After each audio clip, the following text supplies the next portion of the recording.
Every era in cinema has its iconic faces, those actors who capture the spirit and leave a lasting mark on the cultural landscape.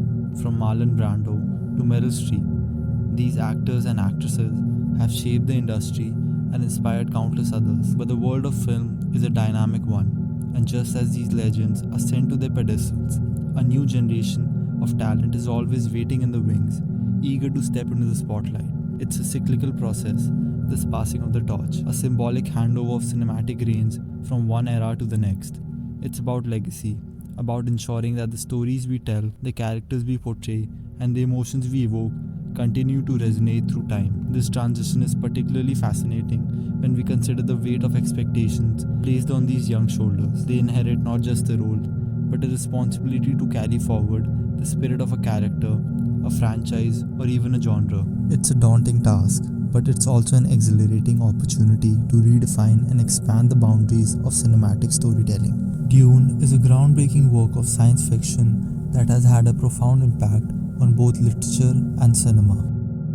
Frank Herbert created a complex and immersive universe with deep ecological, political, and religious themes, setting a new standard for world building in science fiction. The novel delves into the nature of power, the manipulation of religion, and the role of destiny, making it a thought-provoking exploration of human nature. The film adaptations, particularly Denis Villeneuve's version, have showcased stunning visuals, pushing the boundaries of cinematic storytelling. Dune has captured the imagination of audiences worldwide, inspiring countless fans and influencing subsequent works in film and television. Dune Part 1 introduces Paul Atreides as a privileged yet conflicted young heir to House Atreides. Raised on a lush homeworld, Paul is thrust into the harsh desert planet of Arrakis when his family is granted control of its valuable spice production. He's a character grappling with the weight of expectation, torn between his desire for a normal life and the undeniable call of destiny. In Dune Part 2, Paul undergoes a transformative journey. The destruction of his home and the tragic loss of his family force him to embrace his role as a leader. He becomes deeply embedded in the Fremen culture, evolving from a sheltered noble to a hardened warrior. The film delves deeper into Paul's prophetic abilities and explores the complexities of his character as he grapples with the immense power and responsibility bestowed upon him. Christopher Walken's character, the Emperor Shaddam Corina IV, portrayed with chilling elegance, is the supreme ruler of the known universe in the Dune saga. While his presence is subtly introduced in Dune Part 1, he emerges as a central antagonist in Dune Part 2. A descendant of a 10,000-year-old dynasty, Shaddam is a master manipulator cloaking his ruthless ambition with a veneer of diplomacy. He is the architect of the intricate plot to destroy House Atreides, a rival power that threatens his grip on the Imperium. Both characters are skilled manipulators, albeit for different ends. Paul uses his prophetic abilities and charisma to influence others, while Shaddam employs political intrigue and ruthless tactics to maintain power. Both characters are deeply intertwined with their destinies. Paul is a prophesied messianic figure, while Shaddam is the heir to a millennia-old dynasty. Their lives are consumed by the weight of their roles. Both actors are known for their versatility and ability to embody a wide range of characters. Chalamet has shown his range in the coming-of-age dramas, period pieces, and even horror, while Walken has excelled in everything from comedies to thrillers. Both actors bring a level of intensity to their performances. Chalamet's eyes often convey a depth of emotion, while Walken's distinctive delivery and physicality command attention. Though they are from different generations, both actors have cultivated dedicated fan bases who appreciate the unique talents and style. Let's talk about the climax of Dune Part 2. It is a meticulously constructed culmination of the entire saga's narrative threads. The tension is palpable as the film progresses, with each scene ratcheting up the stakes. The climactic confrontation between Paul Atreides and Fade Ratha is a visceral and brutal display of combat. It's a battle of wills as much as a physical duel, a clash between the prophesied messiah and the sadistic heir to a fallen house. Spoiler for those who haven't watched the movie or read the book, Fade Ratha dies as Paul disarms him and delivers a fatal blow. The Emperor, a grotesque parody of his former self, is on his knees. His hands, once symbols of imperial command, tremble as they reach for the Atreides ring. His eyes, once filled with arrogance, are now pools of abject humiliation. As his lips touch the cold metal, a collective gasp ripples through the crowd. A domino effect of submission follows. One by one, the dignitaries, the Harkonnen loyalists, even the Emperor's personal guards begin to kneel. Their heads bow not just in physical deference but in surrender of spirit. Paul's gaze sweeps across the kneeling multitude. There is no triumph in his eyes, only a cold, calculating assessment.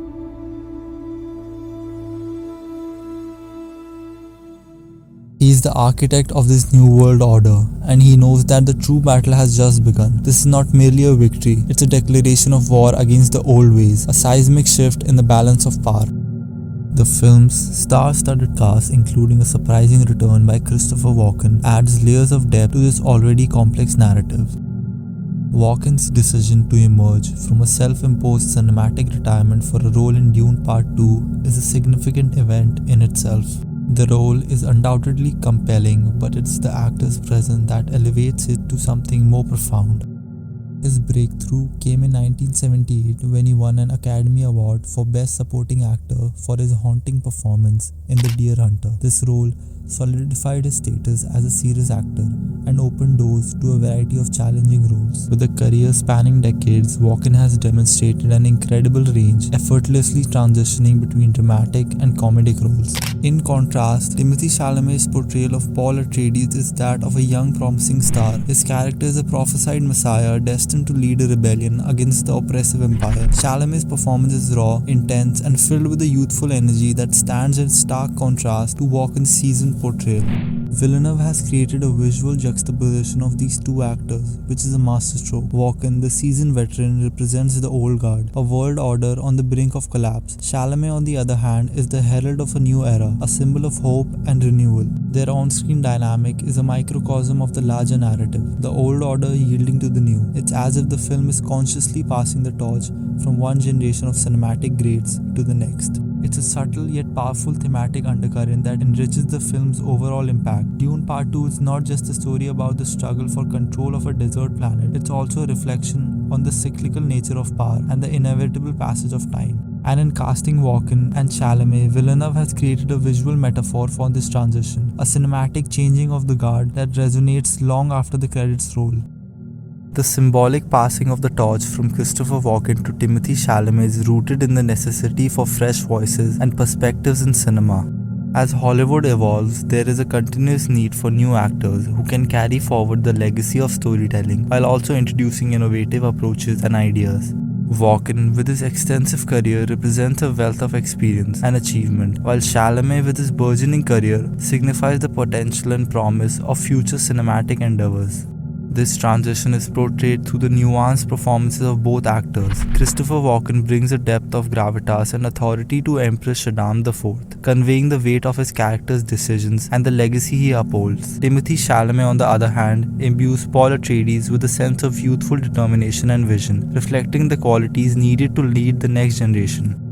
The interplay between their characters, marked by moments of tension, respect, and eventual acceptance, serves as a narrative device to highlight the broader theme of generational change. In conclusion, I believe the relationship between Paul and the Emperor transcends the confines of the story to reflect a significant cultural moment in Hollywood. The metaphorical passing of the torch from Christopher Walken to Timothée Chalamet symbolizes the ongoing evolution of cinema and the continuous cycle of legacy and innovation. As Chalamet's character takes on the mantle of leadership within the narrative, he also steps into a role of greater responsibility in the real world, poised to shape the future of film with the same courage and vision as his on-screen counterpart. He should be seen as a potential torchbearer for future generations of actors due to his unique combination of talent, charisma, and modern sensibility. His ability to connect with younger audiences while maintaining respect from industry veterans positions him as a bridge between traditional and contemporary cinema. His success would signify a promising direction for the industry, blending time-honored storytelling techniques with fresh, innovative approaches. It's been 6 months since I watched Dune Part 2, and the experience still lingers vividly in my mind. The film's epic scale, breathtaking visuals, and complex narrative have left a lasting impression on me. The anticipation for future installments and the continuation of this grand saga has only heightened my appreciation for Denis Villeneuve's masterful adaptation.